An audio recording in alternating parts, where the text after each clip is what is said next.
Digital 410 Productions proudly presents the What's the Scuttlebutt podcast with your hosts Dodd Abernathy, Jeff Copsetta, and Henry Sledge. Welcome back to another episode of the What's the Scuttlebutt podcast, your favorite World War II based podcast. It's been a while, but we got the whole group back together, including a new guest for tonight. But before we introduce our guest, let's say welcome back, Jeff. How are you, friend? Yeah, man. Sorry I missed y'all last couple, but I'm back and I'm freaking pumped about tonight. How's everything in Texas? Like 1,000,000 degrees. Same here. And joining us always, our faithful co-host, Mr. Henry Sledge. Henry, how are all things on your home front, sir? Doing good. Staying busy, but doing well. Doing well. No complaints. Kid racking up any more mountain bike scores in the old racing? No, he would have had his last race Saturday, but they had a band trip.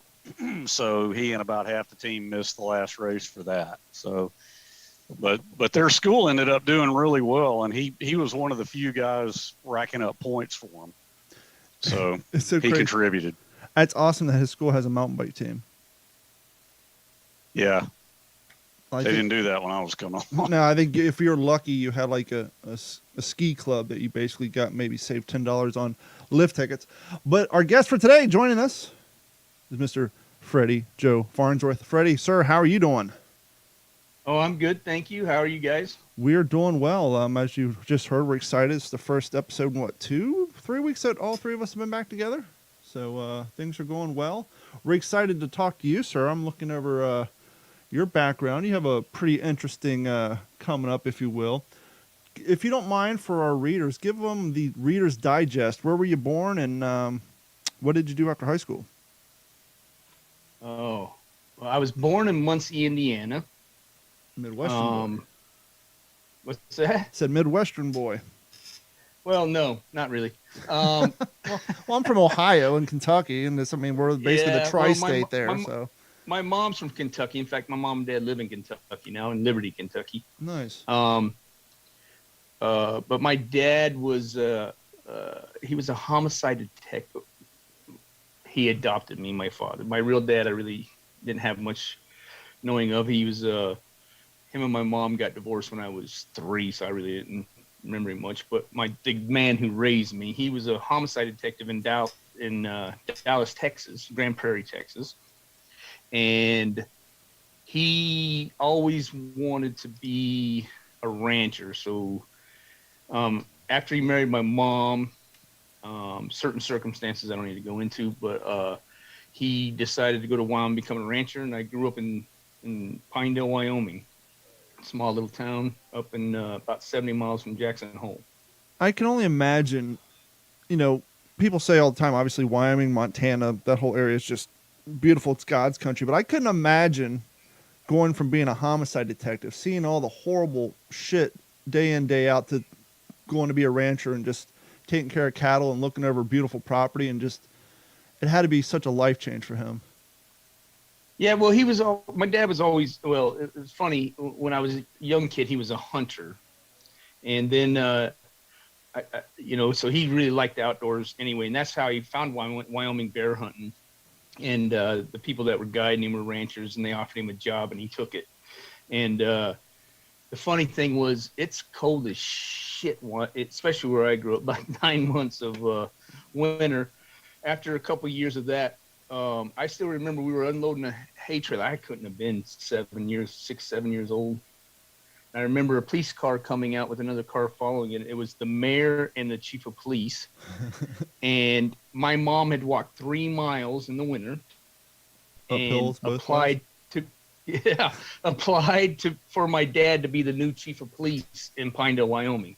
So she took his resume, went down, and I remember my dad didn't even know. He was like, "What?" They're like, "Yeah, you're overly qualified for this small town to be the chief." And so then my dad ended up being the chief of police there for like about 20 years, I'd imagine. 15 years, something like that. That's the gift that keeps on giving. Yeah. Now, why did she do it without his knowledge? She just assumed he wouldn't want to do it? Yeah, because, my dad's a roughy, tough kind of guy, split his finger wide open and put a Band-Aid on it and go back to work. and she just knew that he was not about it. Because he was doing his dream, and she was like, "My dream's over, living on this ranch, freezing her ass off all year long."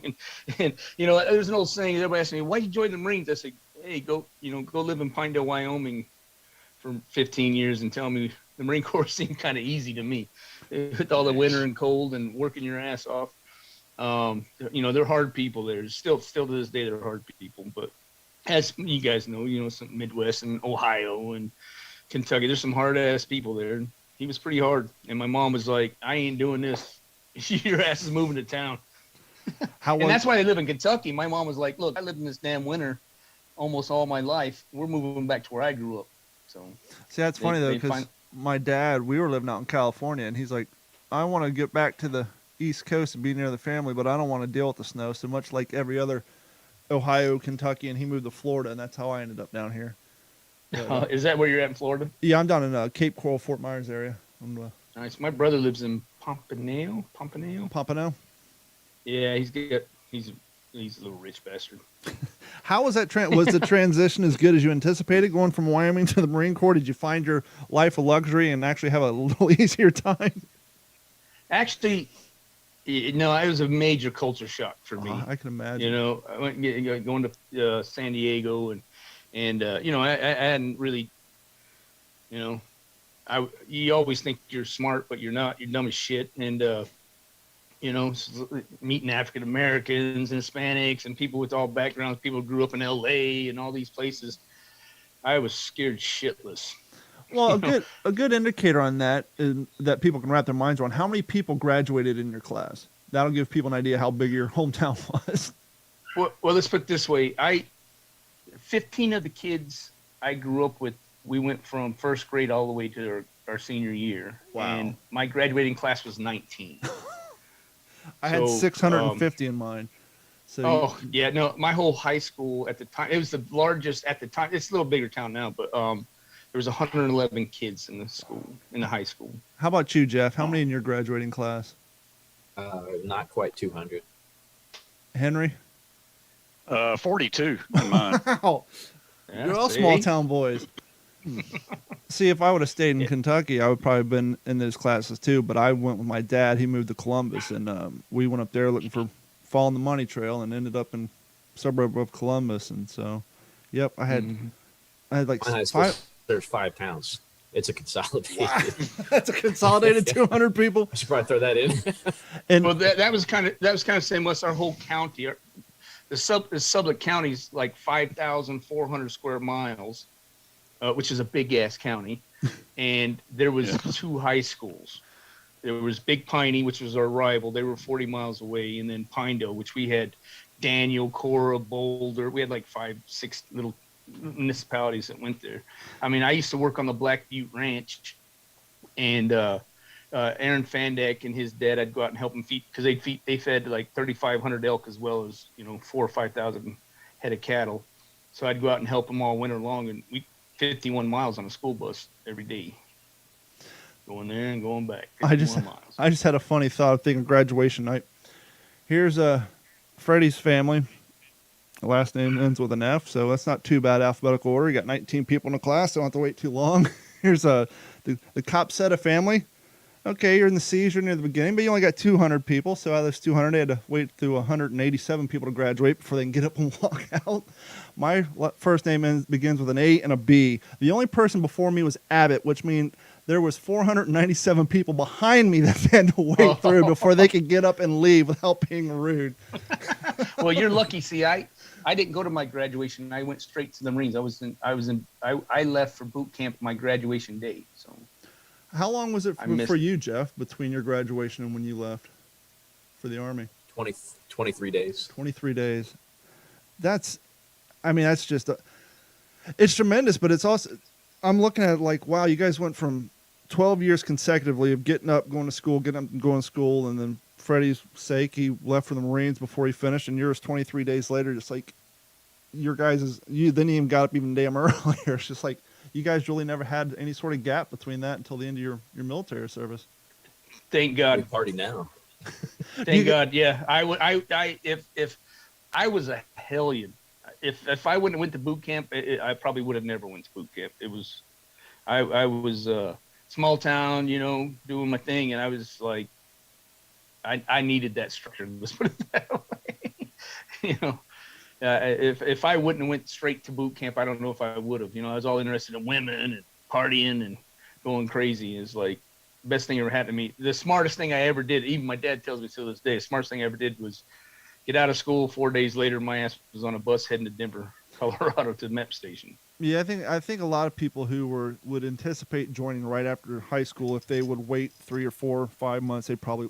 I know my nephew ended up not going. He spent 4 years of high school getting ready to join the Navy or the Marines, and then he graduated, hung out with his friends for 2 or 3 months, and then changed his mind. Yeah, hanging out will ruin you. So, you made it through the Marine Corps boot camp. Where were you stationed at after you got out of the Marine Corps boot camp and graduated? Well, I was first stationed at NAS North Island at Marine at the Marine Barracks there. Guarding special weapons and stuff in Coronado, California. I was there for about a year and a half, and then from there I went to Suicide Charlie, 1st Battalion, 7th Marines. And then I spent almost 3.5, 4 years there, and then I went to right after. I mean, literally a week after Desert Storm. I went to Marine Combat Training at School of Infantry back at Camp Pendleton at San Onofre. I was there for 4 years. Are you looking back? Are you kind of glad you had that time stationed on the West Coast before getting sent overseas? Just so, because as you're saying before, just the going from Wyoming to boot camp was culture shock enough, but I'm sure afterwards, then living in California and all that time, I'm sure you probably were happy that you didn't go straight overseas. Got to experience that whole side a little bit.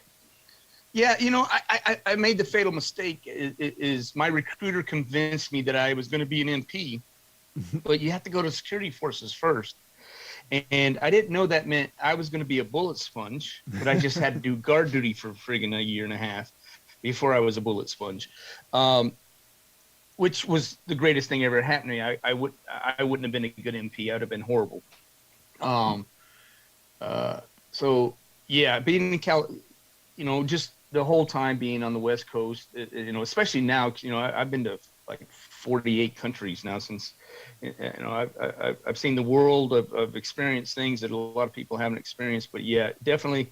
And of course, California is, it's a whole two-headed snake itself. It's ridiculous out here. I'm lucky.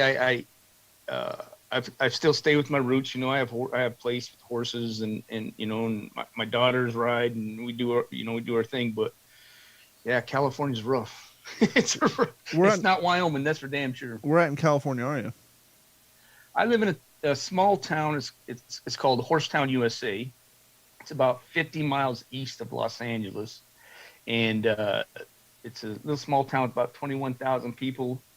They say 21,000 people and 29,000 horses. So every house, the whole town is all horse trails, all the stop signs. You have the horse stuff. Look at my place. I just had a baby, so I got 10 horses. We have 10 horses here, and we're fixing to have 11 horses because another baby comes in 3 weeks. But all the towns like that, every town, the smallest property around here is like 1/3 of an acre. So everything's, like I have a couple acres and everybody has horse property and stuff. So it's kind of cool. Big couple PRCA rodeos every year. And yeah, it's nice. And, but then I drive a couple miles that way and I'm in Weirdoville. Yeah, I lived out in Long Beach for 3 years, back in the early 2000s. Yeah. So after your time in the service, you came back and you went back to California. Did you go back to Wyoming first? Well, when I got out, I moved to. I went. Most of my family, my brother and sister, lived in Casper, Wyoming. Okay. Because we're going to college and stuff. Casper's the big, all 51,000 people. It's the big city of Wyoming, and so I moved back there and just commenced to get fired off every job I worked because I hated everybody, and eventually settled into being a truck driver, and I absolutely loved it. Being on the road, doing my thing by myself, didn't give a crap about nobody. And all the way up until I was getting drunk one night and a bunch of friends we were all drunk and they were talking shit about some audition and they were looking for military guys or outdoorsmen to do this audition. And Of course, you know, I'm the baddest motherfucker walked the face of the earth, of course, being a Marine. And I was talking shit, and sure enough, about 6:30 the next morning, they were dragging my ass out of bed, and I went and stood in line for 3 hours, and I was the only one out of about 40 people got picked to do a call back. And then about a month later, I was sitting in the Hilton, which is the biggest hotel there, and they were like, "Oh, this guy's going to come in. He's going to ask some questions. He's just going to pick a couple of you guys to help, you know, with the military and be a part of the stuff on this movie called Starship Troopers." Fantastic. And in walked Del Dye, and I was like, oh, and the funny thing, I had just seen Outbreak, the movie Outbreak, and Dale was like, had a big acting part in that, and I was like, well, shit, no matter what happens, at least I'm, you know, meeting a movie star. I didn't know he was a former Marine or anything like that. That was way before internet stuff. Yep. And I was like, at first when I walked in, because I parked my truck in the parking lot, you know, and I had to leave it running. It was cold as shit. It was like end of March. It was cold as hell. So I had my truck running. I went in, had, you know, cowboy boots on, Wranglers, you know, baseball cap, and I walked in. I said, "What in the hell am I doing here?" You know, it's like a Ken and Barbie show. All these people working out, and girls with, you know, with girl stuff, and I remember Captain Dye walking. I was all thing, but I was like one of the last people to go, and everybody was taking like, they were in this room with him for like 7-8 minutes, and I was like, oh, I just don't want to be here, and I just want to get my truck, go do my stuff. I'm tired. You're like, all my years of hurry up and wait are over. Yeah, exactly. And then finally, I hear Captain Dye. He's like, "Hey, Farnsworth report," and I'm like, "Did he just fucking say report?" Excuse my language. He was, you know, did he just fucking say report? And I was like, all right, shoot. So I just walked in there and friggin', you know, "Sergeant Farnsworth report his order." Snap to, like, and he goes, and he just kind of looked up at me like real slow, and he goes, "Marine?" I go, "Yes, sir." He goes, "What unit?" I go, "Suicide Charlie, 2 guidons, 1st Battalion, 7th Marines." He goes, "I fucking hate the 7th Marines." I go, and he goes, you know, about face. So I whipped one of those out, and he goes, you know, "Give me 25 push-ups," and then, you know, count them. And I stayed down at the 25 until he said recover. I got up, and he's like, "Get the fuck out of here." I was literally in that room for like 60 seconds.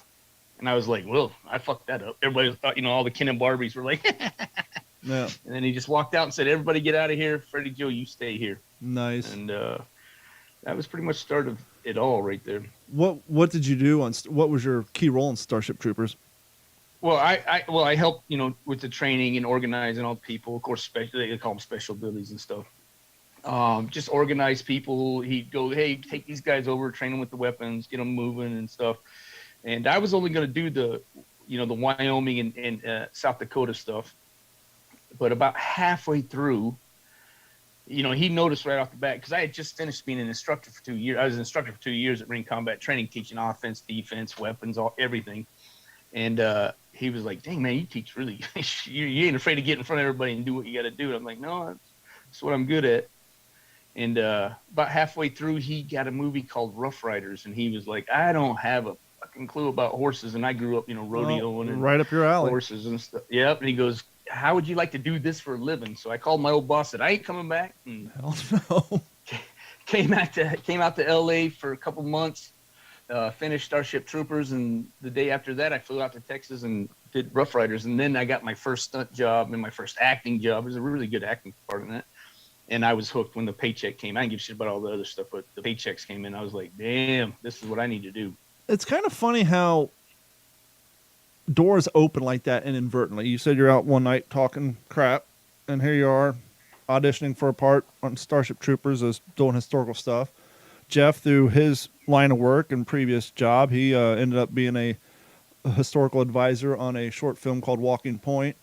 And now he's currently in pre-production doing historical stuff on a new project. And it's just weird how that happens. And Henry up there, he's kind of helped working on a documentary that's coming out. And I've done some background work. But it's just kind of interesting, like how you're just going about your life, going about your job, and some little opportunity opens and you put your foot in there, and before you know it, it keeps on rolling. It's just weird how it happens. You know, the Marine, that you say one thing, the military, that's a thing about the military is, if I'd have stayed a hometown boy, I wouldn't open that door. I would, I always say this, to young people. I say, I'll open the door, but it's up to you to kick it in. And if I hadn't been in the military, I wouldn't have kicked that door in. I would have been probably hesitant. Oh, well, and I'd have listened to my dad. Oh, what the fuck are you doing? You're being an idiot. Instead, being in the military, I'm like, let's just go see what happens. I wasn't scared of shit. I'm sure Jeff could pitch in on some of that too. Yeah, I mean, I don't think about the coulda, woulda, shouldas. I just go and do it and take it because nobody's going to hand you nothing. And yeah, the military certainly was a big help with that. And sometimes there's a little luck. I think I'm one of the luckiest guys I know too. So there's some of that cosmic coin toss in there. But yeah, I agree with everything that Freddie said. I mean, sometimes that you just got to take it. You got to kick the door in. And if you want something bad enough, you'll go get it. I wouldn't say too much luck. Yes, there's a little bit of luck as far as the opportunity coming its way, but opportunity comes to a lot of people. A lot of people are just too nervous to try different things out of their wheelhouse. And so, yeah, you may have had a little bit of luck that opportunity came your way, but if you wouldn't have had the sense of adventure or the hell with it mode and just jump in and try it, that opportunity would have been missed and you wouldn't be what you're doing now. And I'm sure, Henry's kind of the same way with all the projects he's working on. Things come by, you look at it, it's like, here's an opportunity. You can either sit down and say, nah, I don't know if I can do that. Or you say, oh, I can probably do that. And you jump in and see what happens. Yeah, absolutely. Don't talk too much, Henry. This helps too. Well, you are the pretty one of the group. Not this one. I'm ugly as shit. That ain't all it takes. That's why they got you in the back doing all the stunt work. Yeah. I make other people famous. I've been doing computers for 18 years, and one of my clients, his son was a stuntman in the early 2000s, and he worked on some movie projects. And sadly, he lost his life to an injury. I can't remember what movie it was on, but that was in the early 2000s. Up until then, that was like the only real, interaction I ever had with anybody whose family member did stunts. And I don't think a lot of people realize how dangerous that shit truly is.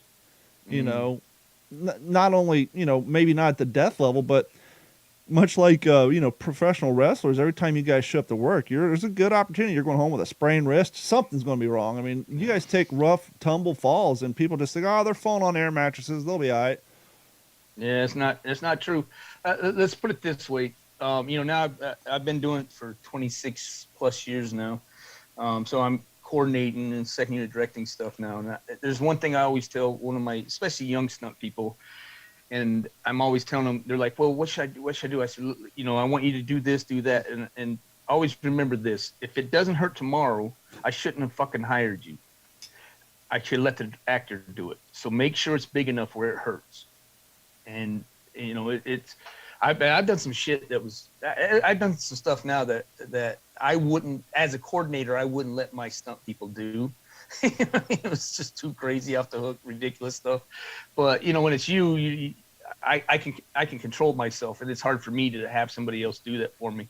But yeah, pain is like the Marines motto. Pain is just weakness leaving the body, and you learn how to deal with it and move on and go on to the next. But it better friggin' hurt. I mean, there was times I doubled Colin Farrell on Alexander, and there was times where I had to have 2 or 3 people pick me up, and why I was screaming to put me back on the horse to do the stunt again. It was rough, but it's just, that goes with the job. It's, and it's not, I tell, a good thing too is I'm not a daredevil. I'm not out here to push the limit to where I could almost die. The hardest part for me in my job, especially as a stunt performer, is protecting other people. Sometimes I'm doing car stunts and I have cameras and camera crews, or I'm doing horses are the hardest because I got a 1,000-pound animal I also have to deal with, and I got all these things going on. So I have to protect everybody around me, and more than I have to protect myself, to make sure that they're all safe, Well, and it probably sounds a little strange to people who's never done anything remotely, what comes to my mind is balance coordinated. Skateboarding, snowboarding, surfing, in the case of Henry's son, mountain biking. There is such thing called learning how to fall. And if you skateboard, mountain bike, snowboard, surf, riding a horse, and you're doing a sport that includes a lot of falling, you do learn how to fall the proper way. And I'm sure that's probably day one of stuntman school, is how to learn how to fall the proper way where you're minimizing the wrist danger. Yeah. Part of it too is, I tell them, don't be such a sore loser. Just give up. A lot of people, most injuries happen like horses or bicycles, as Henry will tell you, all that stuff is because you're trying to hang on to it too long. I can fix this. And especially with horses, I'm like, once you've lost that balance, find your place to fall and look at it. Where you're looking is where your body will go. Just give up. Don't be such a sore loser and live to fight another day. And that's key to what you just said too, because you'll hear this, you hear these stories. Oh, a guy went snowboarding and hit a tree, or a guy went skiing and hit a tree, or mountain biking. Your body instinctively goes where your eyes are looking. So when you're riding that horse through the woods, obviously the horse is going to have some control too, but you look in between the trees. You're mountain biking through the woods off trail. You look between the trees. You look at the tree, you're going to hit the tree. And that's why you hear these stories all the time where police officers are getting hit on the side of the road. People are driving down the freeway. They're looking at the cop, and not realizing that their car's drifting, because your body will naturally go where your eyes are looking. Absolutely. And absolutely. So how long, because, I know the people listening to this podcast, it's a World War II based podcast, like, come on, get to it.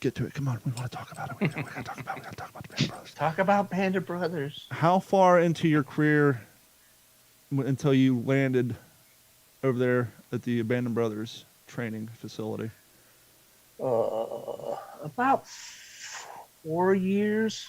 I think 4 years. I went off and did a movie called Rules of Engagement with Dale, and that was one where I really got to show, because we were we started off in the jungle, and I got to show him, how to spend most of my time finding everybody lost and showing that I could navigate in the jungle,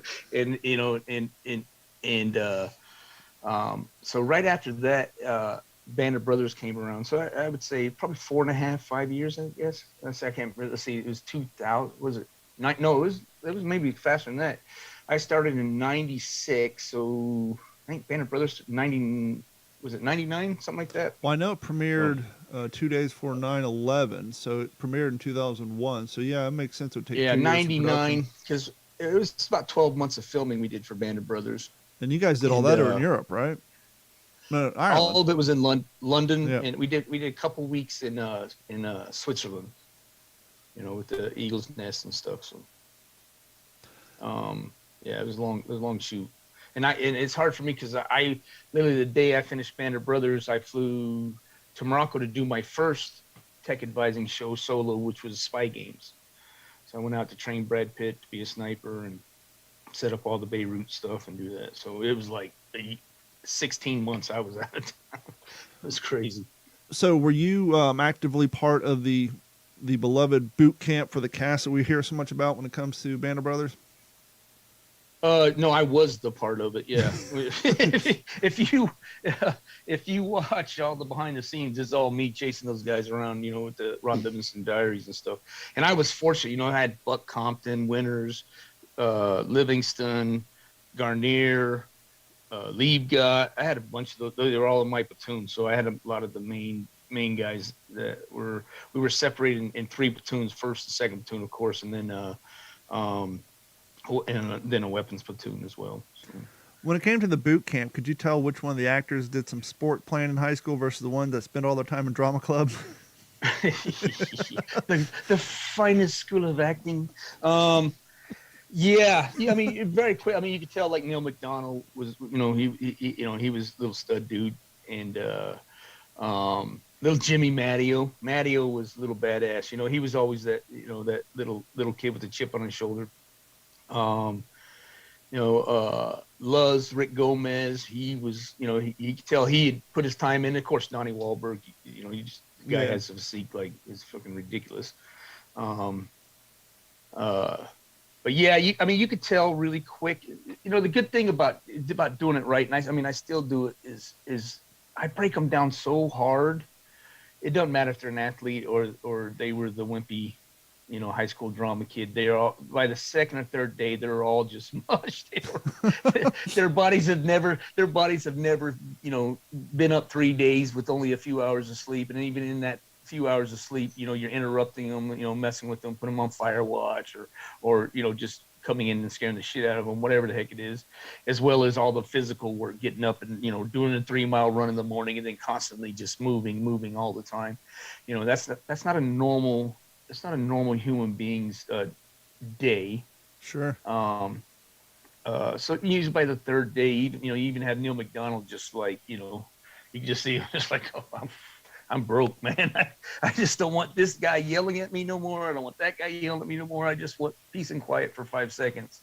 And but yeah, I mean, you can just like anything in the world, you can always tell, who the studs are and who the thinkers are, I guess is a good way of putting it. You said that you'd wake them up in different various ways in the middle of the night. Is there a particular stunt or practical joke or something that stands out in your mind that pulled off quite well? No, I just, what I'll do is I'll give them a sense of comfort. It's like, I'm not, I'm going to, I'm going to come out and I'm going to attack you, or I'm going to find you, and then I let it go for like 3 or 4 days. And then if I have the ability to have, like, say, a boot camp with the enemy, like, say, the Pacific, we had Japanese soldiers out there at the same time.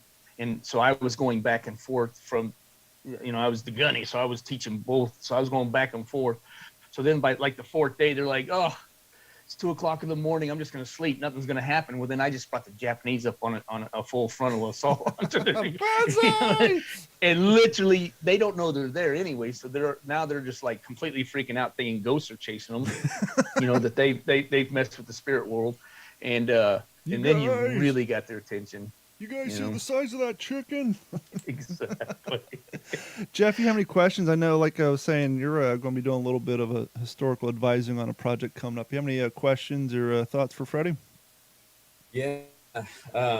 Yeah, I don't know where that project's going to lead. I think I'm the company commander in it too, so there's going to be quite a bit of acting, I think. But I think back to the work on Walking Point, and I'm kind of curious because we had a particular scene where there's only so many Marine Corps wool trousers that are in my ability to put on set for this one particular scene, and we're using all original uniforms for this, so. Get the guy all set up, ready to go, and it's a home front scene. He's coming out of the like a staff car, and just busts these trousers open, right? So, and I wasn't there when it happened. I was off somewhere else. I mean, I was right there, but I didn't see it happen. Everybody's running. Good job. Oh, we busted the pants. I'm like, okay, well, I got this, and this. Like, this is it, man. And I told him, I said, if you don't fit into any of these, you better start doing some flutter kicks while they're putting your makeup on. Like, I don't know what to tell you. Start getting skinny right now. And I was kind of talked to by one of the other co-stars, like, we are actors, it is a professional, career and everything. I was like, okay, well, I didn't mean to overstep my bounds. It's just, I don't know how else to say it. So I'm curious because I your reputation, of course, has preceded you. And I'm just curious. I'm not going to say that I'll never have the opportunities that you had. I'd like to, but if I ever did, I don't know how I would handle when you start having some of these bigger people to have that kind of guts to just say, hey, however you treat them, is there kind of a sense of, I know how far I can go. There's a certain respect there's that professionalism that still exists, but I've got a job to do and you've got a job to do, and we're here to help each other. So I'm just kind of curious about that whole dynamic, I guess. Yeah, I mean, it can be tough. I always make sure that I tell production, let their agents know, let the actors know, and I always have a long chat. And this is one of a lot of people argue with me all the time. They're like, you don't get out there more. You need to tech advise more. But I won't tech advise a show unless the director. And one of the main questions he asks is, I do it my way. I will train these people my way, and you will back me. And that means even if we have to recast, and they know we have to recast, that's what's going to happen. And if they won't do that, that's one of the reasons why I may fall back, for money and say, it's not my project. I'm not into it. But, fortunately now later, there's a lot of videos and a lot of things out there. The actors, and I've I've trained, of course I've done a lot of Brad Pitt stuff and, but I've trained, I've been around Robert De Niro to the smallest actors. So usually like when I did say Overlord, like Brad Pitt set, I forgot his last name, John starts with an M, but like Brad Pitt set him up. He's like, yeah, just walk up to Freddie and say, hey dude, how's it going? So right off the bat, he came in and I just exploded on him on the first day. And he was like, shit, I just got set up. But they kind of already know, they know, but I won't, I kind of got famous with a bunch of military people. My first show I did by myself was Spy Games. And behind the scenes, I made a statement that actually a lot of military people that I've met have seen. And that statement was, my job is to make sure when I walk on base or I see my people that I haven't embarrassed anybody. And one of the things I always tell all the actors that I step in front of, and I'm sure Henry's heard me say this is that I can be you. I've guest starred in Spielberg movies. I've acted in at least 20 shows and been with the, scenes with Robert De Niro. I can be you. But I tell the actors, you can't be me. You can never be me, but I want to give you that experience. You can't be a carpenter without learning how to use a hammer. So I'm going to teach you how to use that hammer. And 99% of any good, let's put it this way, thespian or actor, however you want, or actress, they want, especially when you walk on to teach them, you look like you're the shit. You look at them like, I know more than you, and I could kill your whole family right now, and you wouldn't even know why I did it. You know what I mean? It's just however you want to do it. But you look at them, when they look at me as a Marine, or if I'm training an Army show, when they look at me like I want my character to look like him. Look at that guy. I put this thing on in wardrobe, I look like a pile of shit. He's got his shit together. He's locked on. He's ready to go. He's squared away. So, I mean, that's the best thing to do it. And and another thing is I never give anybody my resume, meaning I don't step in front of them and say, you're going to listen to me because I've been here and I've been there, I've been this. I step in front of them and I talk to them like they know I've fucking been there and they know I've gone there. And I'm going to teach them how to look like they've been there, how to look like they've gone there. And that's the best advice I can get. Just get up there and you're the baddest motherfucker on the set. These guys are trying to portray you. So you just got to get up there and say, I'm the guy you're trying to portray. So you better pay attention to what the fuck I'm doing. Now, the boot camps are really, sometimes you can't. Sometimes I do a lot of TV shows. I got an hour. Mm-hmm. I got an hour to make this guy look like he's a staff sergeant badass, but you just got to have that confidence. You've done the training. You've been there. You've stood the line. So just always have that confidence. Don't let nobody, I don't give a shit. That's some of my downfalls. I don't give a shit. If they don't like it, excuse my language, everybody, but they can fuck off. I am who I am, and you want this guy in this film to look like who I am. So I'm going to teach him the only way I know how. That's great advice, man. I really appreciate that because I tell you, I really think I love watching the making of Platoon, and I think about all the stories that Dale Dye's talking about, and the guys talking about, they're so freaking hungry they'd eat their own socks, and John McGinley's talking about he's got to go to the bathroom. He's afraid snakes going to bite him in the butt or something, like all this crazy stuff they've never been through. And then I think like, okay, what if there was somebody that said, somebody like McGinley or Defoe, like, what, screw this. I don't have to do this. I'm leaving. I'm out. Philippines was cool. I'm out. And now Dale Dye's going to be like, so, hey, Mr. Director, sorry about that. But you know what I'm saying? Like, there's got to be that line. That's what I'm tell you, here's screw up the project. Here's a funny story. The only guys that will ever give you shit are the guys who just read that book, that's what they deserve. William Dafoe and Brad Pitt and Robert De Niro and Tom Hanks, they won't do that because they know that that's their life. They love their performance. And regardless of whether they want to say I'm not a method actor, they're fucking all method actors. They want to understand. And I always tell them, I said, you guys have been tired, but you've never been military tired. You've never been Marine tired. In your case, you've never been Army tired. And I'm going to show you really what it's like to be Marine tired. I'm going to show you what it's like to not sleep for 3 days, not eat regularly, not do anything, and then have to get up and actually do a full frontal assault or a full envelopment, left flank, the right flank, whatever it is. I'm going to show you what it's like, and you're going to be able to perform that. And I'm going to take this weapon. It's like horses. You get actors, especially actors. They're a product of natural, behavior and doing everything over and over and over again. You take a weapon and you get it in their hand, they are fucked. You see the movies that don't have somebody to teach them. They're just like, they're horrible. They look like a whore in church. It's like not right. Excuse my link. Sorry, everybody. But they just look not where they're supposed to be. So by the time I'm done with them, I make that weapon a part of their arm. You will not think about this thing. It will naturally go where it's supposed to go. So now all you can do is stand up and give me your performance instead of thinking about how your pack's going to be on. Why is this magazine pouch digging into my right hip and Yep. my weapon is not in my hands right? You're just naturally going to carry it every way. And I also teach them not to do it exactly like the next. You see the shows, you talk about history shows.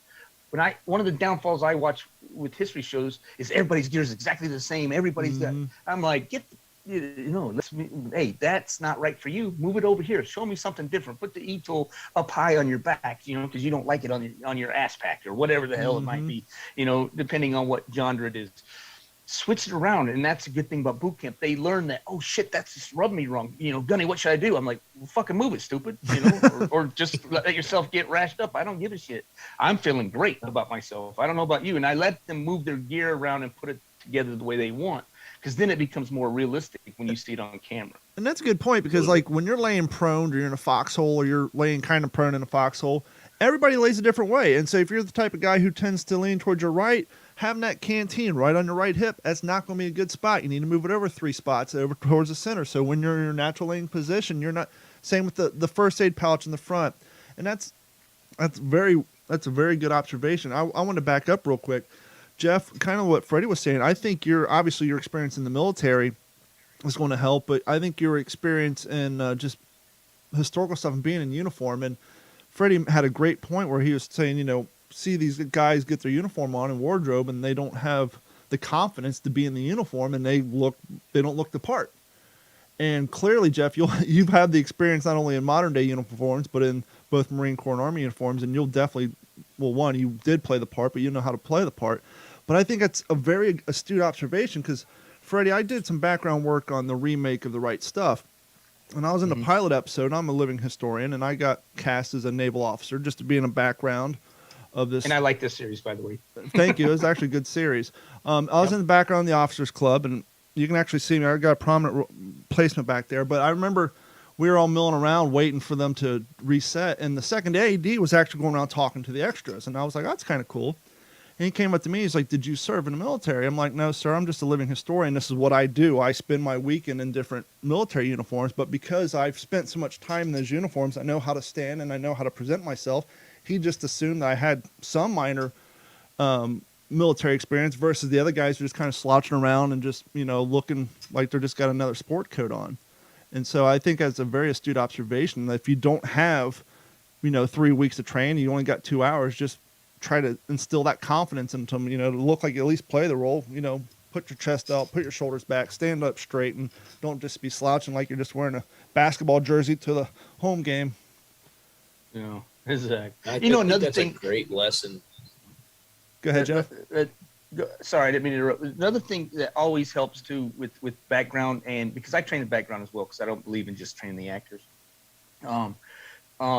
Another thing that really helps is I always ask them when I give them their moment. Of course, I'm screaming and yelling. I'm constantly making them look like idiots the first at least 48 hours. But when the first time I kind of sit down and say, actually I am human and you could be human too, but still be this badass. I always ask them, anybody here know anybody that has served in the military? Anybody here's family served in the military? Anybody here's, grandfather? And I go through the whole thing, and everybody always raises their hand. Everybody. they know somebody, or they're related to somebody, or there's a family member. And I always say, you're here to represent them. Mm-hmm. And why would you disrespect that person, regardless of what their job is? They put their shit on the line regardless, whether they're a messman or a bullet sponge like I was. Their ass puts that uniform on and makes it happen, because they're all every job is needed in the military. So it's your job now to represent that person, you know. And man, that makes a big difference too, because they start thinking about, you know, their boyfriend Johnny, you know, or their best friend, you know, or their grandfather, or their dad, or their brother, and they get a little bit of pride in them. You're like, wait, man, I could tell my brother that, hey, man, I did this for you. You know, I did this right for you, and that's also a really good technique that actually gets into the minds of them. Because I've never stood. I was acting in a commercial, in a Modelo commercial, and they had these tech advisors, and I was a little bit iffy about the tech advisors, and because they weren't really tech advisors, they were more just talking about the directors and all these background formers, and I had to do this boot camp scene, and they were like more enthralled than watching me do the boot camp scene. So I was like, oh, who the hell are these tech advisors? But we got to a point where we had to do it like a marching scene, and they were out there just going through the numbers, and I said, hey man, can I, you know, and they knew who I was, of course, and so they were a little bit intimidated by me. I said, look, I'm not trying to step on you, but can you just give me 5 minutes with everybody? And that's what I did, because these background performers were like, what do I got to do here? I'm getting paid regardless. I don't want to do this. This is bullshit, you know. And even a couple of actors. One of the actors was a former Marine, so it's kind of good to give me a compliment when it was done. But I just sat up and I said, how many of you?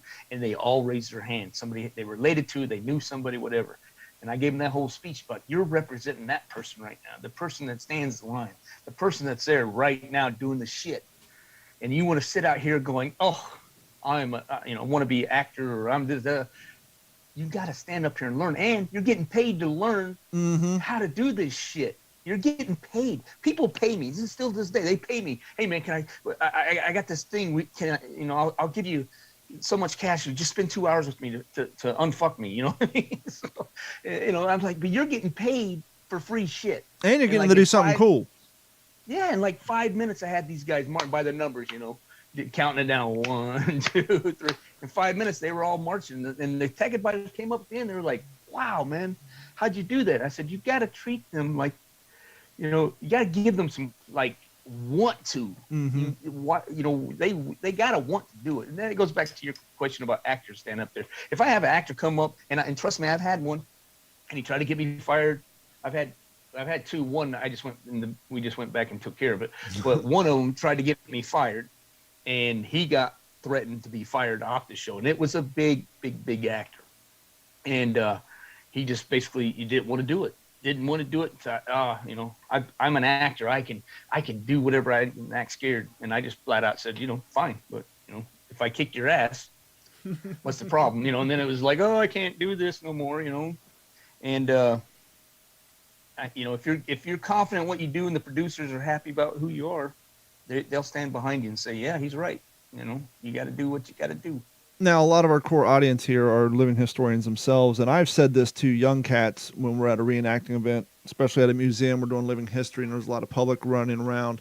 I say, hey, while you have you're in that uniform, even though you never served, you're only 18, 19, play the role. Because most of these people out here, a lot of them think you're actually in the service and you're spending your weekend wearing a different uniform. So while you're in that uniform, pay the role, because you don't want to disrespect those who did serve modern and in the past, because you're acting like an asshole in that uniform. Because there's so many people who come to those events, and Jeff can tell you the same thing. They just think, A, we show up and get in a trailer and get a free uniform, and B, a lot of those cats there are serving when more often than not, yeah, some of them are, retired service members, but a lot of them are just people who are adamant about history. And so I try to tell the people, hey, act right at least, until the public leaves, and then you want to slouch around and act like a dick, go ahead. But yeah, I'm right there with you. Hey, the funny thing, you talk about history. I don't have the mentality and the understanding of why somebody's so enthralled in history, but yet history's just not about what happened. It's about everything that happened. So if you're truly a historian, you give a shit about it. Learn about who the person is that you're playing. Learn about where he came from, that he had, that he passed away on the battlefield and he had a baby sister, or he had a wife and he had a child, and that'll give you a whole different respect. I never, still to this day, if I see anybody out of uniform or something, I'll still say it. I'm like, hey, excuse me, come here. Let's have a little chat. I get it. You're tired, but unfuck yourself. You look like a bag of shit, and people are looking at you. Don't do that. Now, for those of you listening to the show in the audio format, you're thinking, Freddie, he sounds familiar. Where have I seen him in what Band of Brothers? You were the guy on Fat Boy. You delivered a message and said, come on, Fat Boy, and smack that horse on the ass. Yeah, man. Everybody remembers the horse, not me. That was a beautiful goddamn horse, and like that doesn't seem like the type of horse you would see in a battlefield, but that was a beautiful horse. Was that one? You see that horse a lot in that show. He's actually one of the draft horses, one of the teams. You see him a lot pulling wagons throughout the whole show. And I just named him Fat Boy because of a friend of mine is a British Royal Marine, and he was a little bit heavy. And I said, I'm gonna name my horse after you. And he thought I was gonna name him Billy Bud. Fat Boy. But I said, no, let's go Fat Boy. He was mad as shit. He's like, you son of a bitch. So you were the trooper on Fat Boy and Karen Tam, but I did not know this. They had you playing a medic in the Bastogne episodes. Yes, that was me telling them, look, I was in it and they didn't give a shit. They just wanted my voice. When you hear the medics yelling and stuff, and they ended up cutting all because I was too noticeable at riding Fat Boy. But you do hear my voice a lot in Bastogne yelling at, as the medic, get over here and get the guys off the Jeep and stuff. So, yeah, I was lucky. And let's jump a few years ahead to the Pacific. When did that come along? 2007, I think. It sounds about right. 2007. Yeah, it was. I knew, believe it or not, when I was done with Band of Brothers, I knew there was going to be an Island Hopping Campaign series as well. It just took like 7, 8 years for them to get it all lined out and go. Now, as a Marine, how excited were you for that project? Very. Plus, I had a lot more experience, and Dell was kind of like, hey, look, you're going to run basically everything. I'm just going to be the teacher and, and be behind the director, but you're going to, set up all the stuff. So I got to pick the guys. I picked an Anglo Marine that had worked with me. I picked an AV Marine that had Purple Heart, Robert Garcia. I picked Sean Bunch was the Anglo, and then I brought my best friend from the Marines, who was a mortarman, best mortarman I ever known, Bruce Whitfield, to come over and train the mortarman. And I said, so I was really happy and excited because, 90% of my work is Army. Sure. It's like I'm a Marine, but I'm taking advice on Army stuff. But I have this guy, Chad Bennett. He spent like 22 years in the Army, so when I do Army stuff, I bring him over, and Dave Hutchins, all these former Army guys come over to make sure we get it right. But very excited, all Marines. The Island Hopping Campaign is a very important part of our history, and from day one in boot camp, you're learning about Iwo Jima, and you're learning about Basilan and Sledge, and you're learning about all of them from day one in boot camp. So when all of a sudden I get to do a series based on these amazing heroes, it was like I was ready. I was like, yeah, and I was into it too. Let me tell you what, I was a vicious asshole. Well, you kind of lean towards it a little earlier about, if you have the Band of Brothers DVD, they have the little behind the scenes clip, and they show parts of some of the crazy push-ups you had them doing where they're all basically leaning on each other and the different types of stuff in the Band of Brothers boot camp. How was the Pacific boot camp different, or was it just a little more, was it more or less than what the Band of Brothers version was? Did you guys streamline it by then? It was different because of the story. The Pacific didn't like really start off with them in boot camp or with join the jump school. They were just basically Marines. There. So when we did the boot camp, we just started them off in the shit. They were in the field. In Band of Brothers, we were in a barracks. They learned how to march. They learned how to do this. They got to do the weapons on the pavement. And in the Pacific, we went to the field. They were out there getting and we were in Australia, so we had trees attacking them and everything else trying to kill them. And they were digging fighting positions within 4 hours of us landing on the training spot, and they were digging machine gun stuff. They were giving us train maps and doing azimuths and stuff to get everything ready for a defensive position. And then by the second day, they were starting actual patrols, going out doing patrols, which was in the jungle. That's a good thing. That's one thing Dale likes about me is I'm a very good land navigator.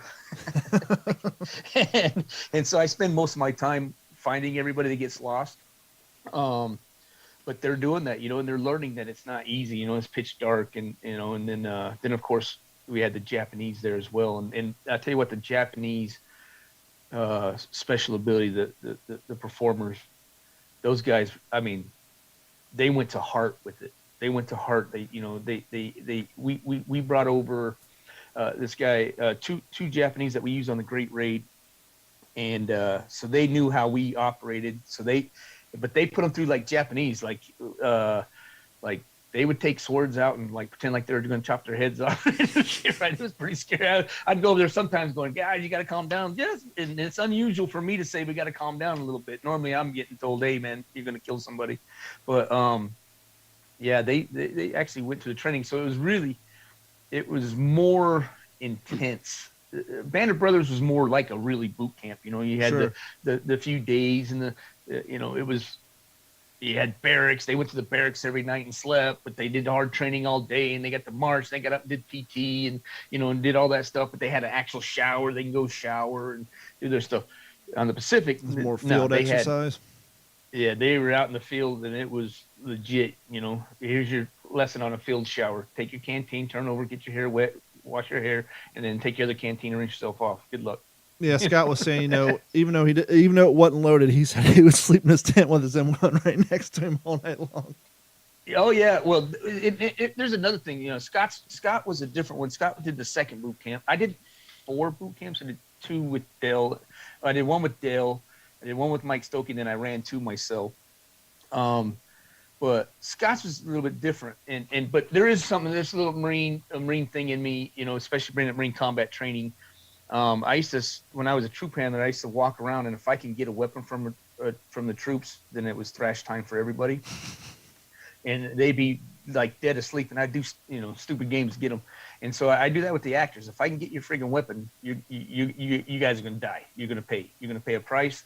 And yeah, he was petrified. Plus, we're not in any area where there's crocodiles, but they think crocodiles. We're nowhere near the water, but they like there's a crocodile out in the bush and shit. But yeah, some crazy shit. I tell you what, there's some crazy shit out in especially in Queensland, out in the hills and stuff. So yeah, Scott was petrified the whole time, and plus, Scott didn't have any friends, so it was hard on him. Stokey pulled him aside and said, "You're the CEO, you're skipper. You got to be up here." All the other guys had a hooch mate and a rack mate, and they're right next to each other in their shelter halves, and they're doing their stuff, and they're in their fighting positions together. Scott had a tent by himself, which was not far from Gunny's tent, and Gunny was bored, so Gunny would fuck with him all the time. And that's tough, going into an environment where you don't know anybody. You don't know anybody there. But you got Barenthal, who's a fucking animal. That's out there, and a couple of the other actors, but they're not really paying much attention to him because he's an officer, and we're not letting that camaraderie grow. Just like in real life, so he was out there by himself. So Scott, it had to be tough with him because not only are you lost and confused, but as anybody that's been to boot camp, how you really start getting boot camp and getting through it is your camaraderie with the guy next to you has the same pains, the same cries, the same misses. His girlfriend's not there and his mom's not there, and you guys talk, and that's how you work through boot camp. But if you go there and nobody talks to you and you're over there by yourself, that's fucking rough. That's tough. Here's probably a question you haven't been asked in many of these interviews when it comes to the boot camp and the training of the actors. How many of them, or is there one in particular you can think of, that experienced the worst case of M1 thumb? Oh shit. I would say about probably 25%, 30% of them. They just don't listen. Well, Get that thumb out a of the funny way. thing is one time Dell was teaching and he was teaching about them one thumb and he gave himself his own one thumb. But yeah, them 1 grand is a bitch. So, if you don't do it right, you're going to get caught. So, and a lot of them happen too, like the very first firefight, and they're already good. They think they know what they're doing, but they've never actually been people coming at them, and then they get excited. Next thing you know, we got 3 of them with thumbs all blown up and stuff. But, And as well as Jeff and I do, blanks don't cycle the way they should. They're hot, they're dirty, and a lot of times you're in the field making do, trying to clear jams and ejecting end blocks that just don't want to come out right. So yeah, it can be a catastrophe. Yeah, but that's how they learn. Like I said, they sleep with their weapons. They're getting woke up at 2:00 in the morning with a frontal assault. They had to learn how to fire them and be safe. And and of course I'm watching them like a hawk. And me and Gunny Whitfield and Sean Bunch, we're all just paying really close attention to them and slapping them on the head. Sometimes they're not. Sometimes they're just sitting there fucking shitting themselves. And you're like in there beating on their helmets, going, "Just start shooting, idiot." Henry, do you have any questions? Yeah. So, Freddie, in Part 9, you actually played Captain Stanley, didn't you? Yes, sir. Stumpy Stanley, First Lieutenant Stumpy Stanley. Yeah, I was glad. I didn't even realize that till doing a recent rewatch of it at the end credit. Freddie Joe Farnsworth, Stanley. And I was glad to see that because, I remember talking to the real Stumpy Stanley when he would call the house trying to get in touch with my dad. Mm-hmm. So a couple of times I got to meet him, so to speak, back in the 80s, but I was glad he had a representation in it. Yeah, it was. I got the part because originally the word was they wanted me to play Hillbilly before it started, and HBO put a squash in it. HBO was like, no, he was in Band of Brothers. There's no repeat actors because it's such a legendary show. They didn't want it to feel like it was a show. Well, and not to interrupt you, but I think that's a huge, great idea because I think all of us and Jeff and Henry, we've talked about this too, especially when it comes to series this important or just spot on. It would bump you if you were to see a big name actor. Obviously, they had the Jimmy Fallons hidden here and there in the background, but when it came to the main characters, one of the best games to play now, 20 years later, is when watching all these other movies or TV shows, how many people came from Band of Brothers and the Pacific and all that. But no, I kind of agree with HBO doing that. Where, it would, because even to this day, I'm sure these actors walk down the street and people associate them with that person that they played in that particular series, and it would definitely bump you if you see. If Donnie Wahlberg came into the Pacific playing, John Basilone, you're like, wait a minute, you're Lipton, that don't work. Yeah, and that was a point, which I got, even though I was like, nobody knows who the hell I was. If Fat Boy come riding through, then people were like, hey, wait a second, how'd that fucking horse get over there? And they could have put you on a big German Shepherd as a war dog. Come on, Fat Boy. Let's go, bitch. Tim Van Patten was very adamant, and Tim. He's an actor's director, big time, a really good director. And he was like, he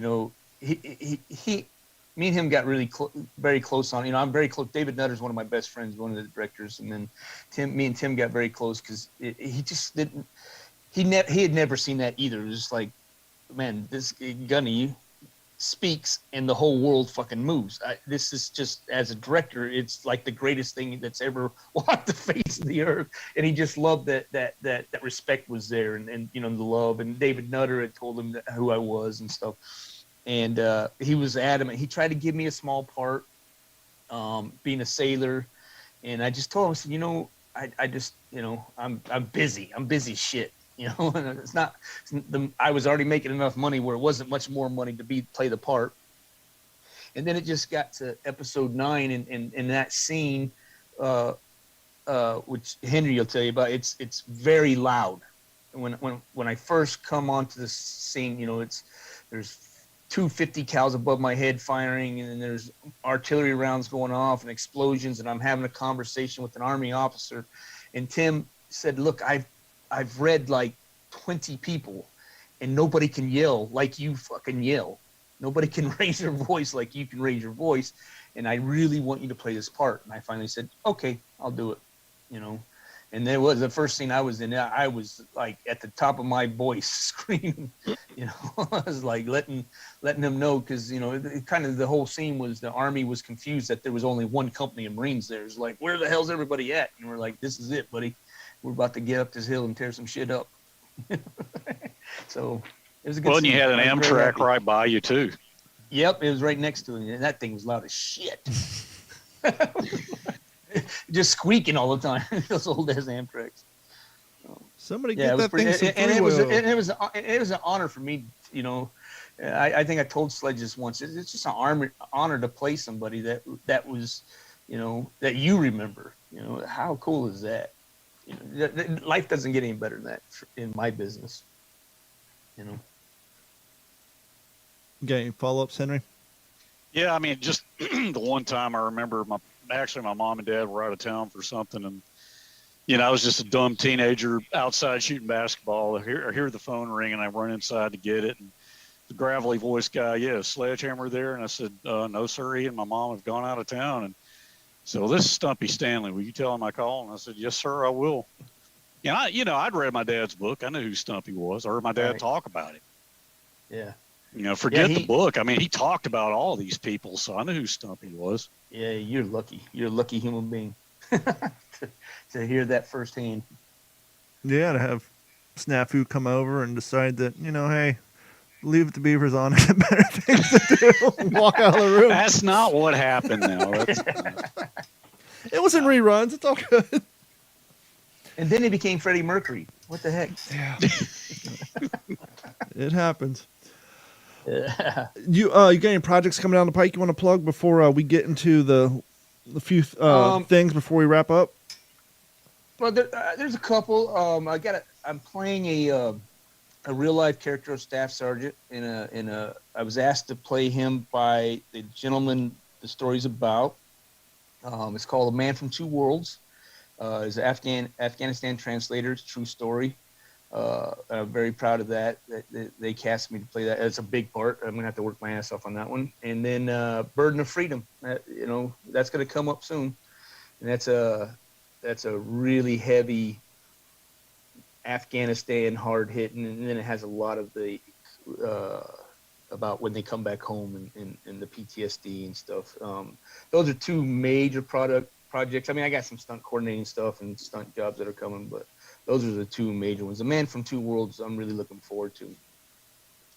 Based on a true story. And as always, when this episode airs, head over to WTSPWorldWar2.com and we'll have all the pertinent links and ways to see some of these projects. But we're going to segue off a little bit. A little update from last week's episode. Henry and I were talking, and I made a mistake, the snafu, the faux pas, if you will, that I said there was a hospital chain named after an airplane manufacturer from World War II. Nay, it was a shipyard. We're all familiar with Kaiser Permanente, are we not? Not all at once. Yes. The steel workers, right? Yes, Kaiser was a steel workers plant. And I'm going to skip over the history except for during World War II. In the shipyards, once again, however, history intervened, and America's entry into World War II brought tens of thousands of workers, many of whom have inexperience and poor health already, pouring into the Kaiser shipyards in Richmond, California, Portland, Oregon, and Vancouver, Washington to meet the nation's demand of big Liberty ships, aircraft carriers, and the like. Now, Henry J. Kaiser had a problem: how to provide health care to the teeming masses of 30,000 employees. Kaiser was convinced that Dr. Garfield could solve his problem, but it looked like something special was warning. The surgeon was already scheduled to enter active duty in the United States Army Reserve units just a few weeks later, and this goes on to tell a story. But that is how, after the war, they stopped making ships, but they continued with the health care because they streamlined this health care for these 30,000 employees at all their locations, that now they went from being Kaiser Shipbuilding and Ironworks to Kaiser Permanente, one of the bigger hospital chains out in California and the West Coast. And so that was a little update. I wanted to make sure I got that right from last week's episode. So, Jeff, you've been gone for a little bit. This is the time of the show where we talk about books we're reading. What have you been reading in your minimum amount of free times in between feeding a kid and trips to the shower. Yeah, well, I've been reading my textbooks to get my bachelor's in history, and a whole lot of Hemingway. But I did want to talk about one that I haven't mentioned yet, and this is it's called Gear Up: Flight Clothing and Equipment from Army Air Forces Airmen in World War II. This is a great. And I knew we'd be talking a lot about equipment and trying to get stuff right. And if you're a dork like me when it comes to the Air Corps, this is a great reference book. John McGuire is the son of, and I think that his dad was in the 8th Air Force, I want to say. But just some really great actual photographs, and then, wartime photographs and actual photographs of all different gear and equipment and stuff that they would, the pocket trash that they would have and things like that. So John McGuire's Gear Up, it's a great coffee table reference book for Army Air Corps. Henry, what have you been reading? Are you on the same book? Have you moved on to another one? I know you burned through them pretty quickly. Probably about 100 pages from being done with the first Ian Toll Pacific Crucible. Trying to get that finished. And I'll put in a plug for what Jeff just said. I have that book, Gear Up. That is a fantastic book. But yeah, the Ian Toll first volume. Ian Toll is great. Huh? That's a great trilogy. Oh, man. Yeah, it's very readable. It moves fast. Yes. So I'm enjoying it. Last couple episodes, I've been talking adamantly and vehemently and lovingly about The Lonely Vigil, Coast Watchers of the Solomon Islands by Walter Lord. I'm just about done, and I cannot, I don't want to spend 3 episodes talking about how great this book is. But, Jeff, I was saying last week, for those of our audience who have read all the Guadalcanal books, whether Guadalcanal Diaries, Battle for Guadalcanal, what have you, if you kind of want to get the other side of that story, check out The Lonely Vigil. It's all about the Coast Watchers, and it's a great read.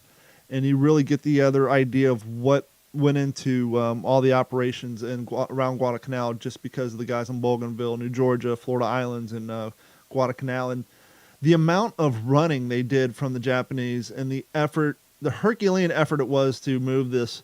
The teleradios alone, between the batteries, the radio, the fluids it took to recharge the batteries, was like 500 pounds just of the radio equipment. And then you had their food and supplies. It took, just to move from one hiding spot to another, it took about 24 guys. And usually it was one or two Coast Watchers and a bunch of native recruits. And what gets scary is, as the war progressed, and especially on Bougainville and New Georgia, the chiefs of these native groups, they started losing faith. They've been hearing all this talk about how, the Americans and the Europeans and the Australians, they were the team to saddle up with. But as they said in this book, to the natives, it was just white man on white man crime. And after a while, the only white men they saw were the Japanese. And they're like, clearly these guys are the ones that's winning the war. And so at a certain point, these Coast Watchers were running because they're with one group of natives, and a little village 20 miles away said, to hell with it. Let's show the Japanese where these guys are at, because they're willing to give us food and supplies. And so now not only are they running from the Japanese, but now they're running from they got to be wary and top secret of, like, which groups can we trust? Which natives have we lost? Which ones haven't we? And it's a damn good read. So once again, for those of you guys at home, if you want to learn more about the Coast Watchers, it's Lonely Vigil, the Coast Watchers of the Solomon Islands by Walter Lloyd. Mr. Farnsworth. Freddie. Are you saying Walter Lloyd or Walter Lord? Walter Lord, I'm sorry. Yeah, Walter Lord. Okay. I'll say I've read some of Lord's stuff. I think he did a good one on Midway, did one on Pearl. And yeah, he's very readable. That's got to be a fairly old book. I thought he 1977. was more, published in the 50s, 60s. Oh, okay, 70s. Yeah. And the worst thing about this book coming out of the 70s, it has a really bad 70s watercolor style cover that, like, has really nothing to do with it. It's just some guys with binocular, a plane, some palm trees, and like a native. So, it doesn't have the greatest cover in the world, but yeah, it's from the 70s.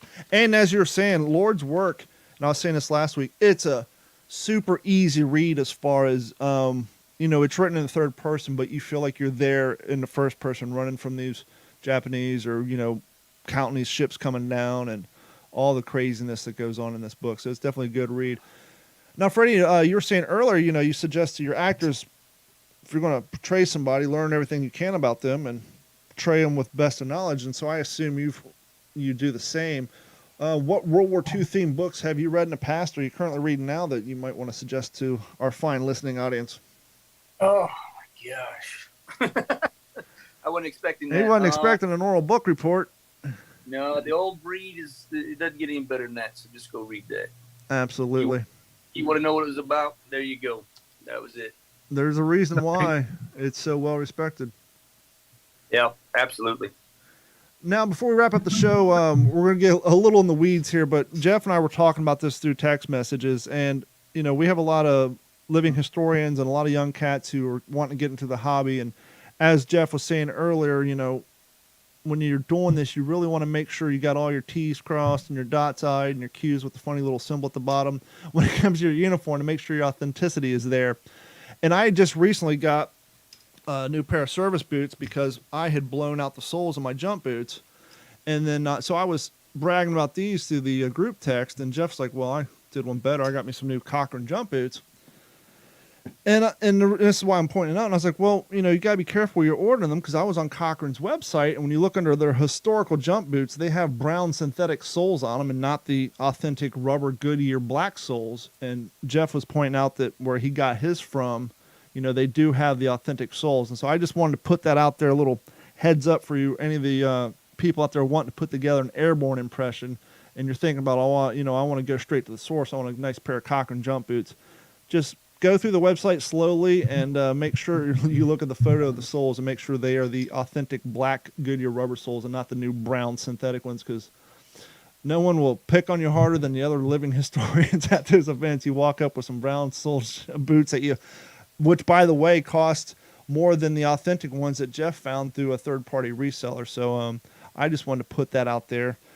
In the past, you know, we've done a little bit of equipment stuff. And now, Freddie, you been on a lot of World War II movie sets. I'm thinking about soaking these bastards in some mink oil before I put them on to loosen them up to help cut down on blisters. Is that a good idea?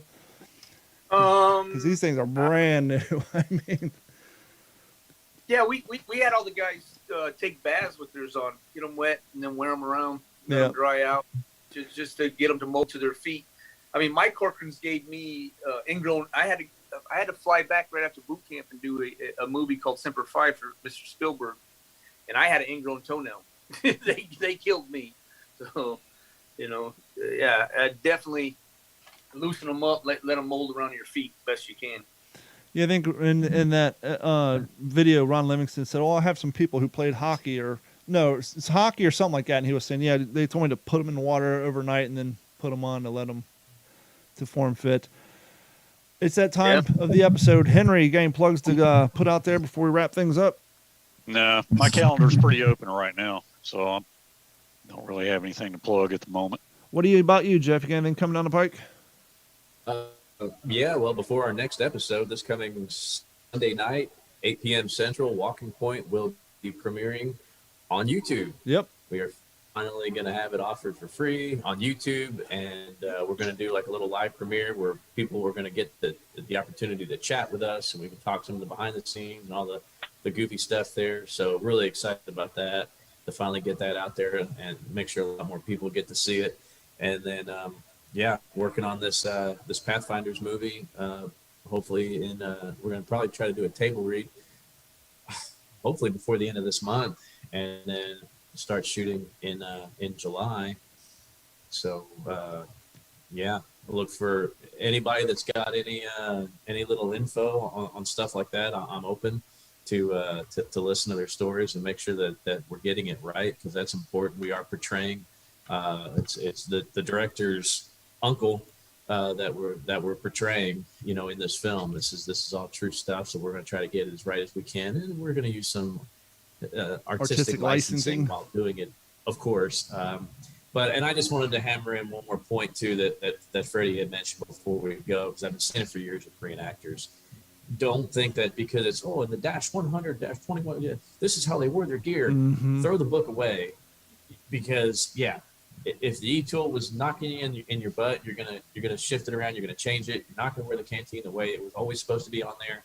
You're going to make it custom to you, because I guarantee you there have been tactical tailors since, ancient warfare. And that's just how it is. And I don't know how many times I've heard people say, well, I never saw a picture of them wearing it like that. Well, that's probably because the picture doesn't exist, but it doesn't mean that those individuals, those customized individuals that hit the battlefield, did not customize their stuff. I mean, I guarantee you there's guys on those troop ships with a sewing kit going, hey, Mac, what are you doing? I don't like the pocket there. I want a pocket right here, so I'm going to put it right here. And $5 furthermore, to do that to my uniform. Absolutely. And furthermore, so that's more to the reenactors. Yeah. That for Hollywood, and I agree with Freddie too, man. There's some things you just can't always find the original. You got to go aftermarket. The real Stitch Nazis are going to know, but nothing calls people out like when they're holding a weapon and it looks like they've got 2 left hands and 11 thumbs. Yep. I mean, if you look like it's a foreign object in your hand still, it doesn't matter. You can have everything perfect. It's going to scream, this guy is not for real. So, Freddie, this is going to sound weird, but can I offer a suggestion for your future curriculum and historical-based boot camp? Who, me? Yeah, can I offer a suggestion you can add to your curriculum? Yeah, of course. I don't know if you guys have noticed this, but as we know that the world frowns upon smoking now, and I've noticed in movies, actors you can tell have never really hit a true cigarette because they do not hold them the right way, they don't inhale the right way. So I think on your next historical film, you're going to have to get your actors aside, get some of those clove cigarettes from the department, and do a good 2 hours in the proper way of smoking a cigarette, because they hold them in such a weird way. It almost looks like they're holding joints nowadays because, they didn't grow up smoking like we all did, or a lot of us did. And so you can really see that in some of these TV shows and movies now. It's like, yeah, they need to focus on that a little bit. It's just it's the little things. Oh, yeah, I agree. I mean, I never smoked, so I'll have somebody. always like, we had people like Ross McCall that smoke a cigarette every second. So yep, have him teach them. Right. But honestly, even as actors, when they have to do a scene, even if they've smoked their whole life, all of a sudden that becomes foreign to them too. So it's funny how they all get 2 left feet. Yeah, and what it was funny because when we did The Right Stuff, it was originally going to air on Smithsonian and then double over on Disney Plus. And so some of the scenes, like the New Year's Eve scene that I did, and the bar scene I did, we actually had to shoot each thing twice. One where we were smoking for the Smithsonian Network, and one where all the cigarettes are just in the ashtray burning for Disney Plus. And so they actually went that route. And on some of the scenes, they had us with, like, the background actors were just hitting on vape pens, and then the ones that were actually within scene, they had us smoking the clove cigarettes, so it had the correct ash and all that. But yeah, even that stuff. I think that kind of depends on your actor too, because I mean, you don't want, like, if you think about maybe say Private Ryan, you don't want Upham to look like he's always been smoking because he just picked it up. That's true. I think that's kind of dependent on, if it's an 18-year-old kid that's never smoked a cigarette, and all of a sudden, like, I smoke now as they're in the Amtrak hitting the beach, I'll give me a cigarette. It kind of makes sense that he doesn't know what he's doing with it. So I think that's kind of dependent too. Yeah, but 8 scenes in where it's 2 months later and they're battle hardened on that battlefield, he would have it figured out real quick, minus the nerves. But that's gonna wrap it up for this episode of the What's the Scuttlebutt podcast. I have too many podcasts that starts with W's, but as always, if you want to support the show, please head over to WTSPWorldWar2.com. Click on that Patreon link, sign up, like, and subscribe. And we also sell T-shirts, as you can see myself and Jeff are wearing. And if you don't want to sign up for Patreon, you don't want to buy a T-shirt, that's fine. The best way you can promote the show is simply share us with a like-minded friend who has an interest in World War II-based history. But until we see each other next week, I hope everybody has a great week. And I want to thank, as always, Jeff, Henry, and Freddie for coming on. And we will talk to everybody next week. And I'm trying to do this real cool-like and hit this.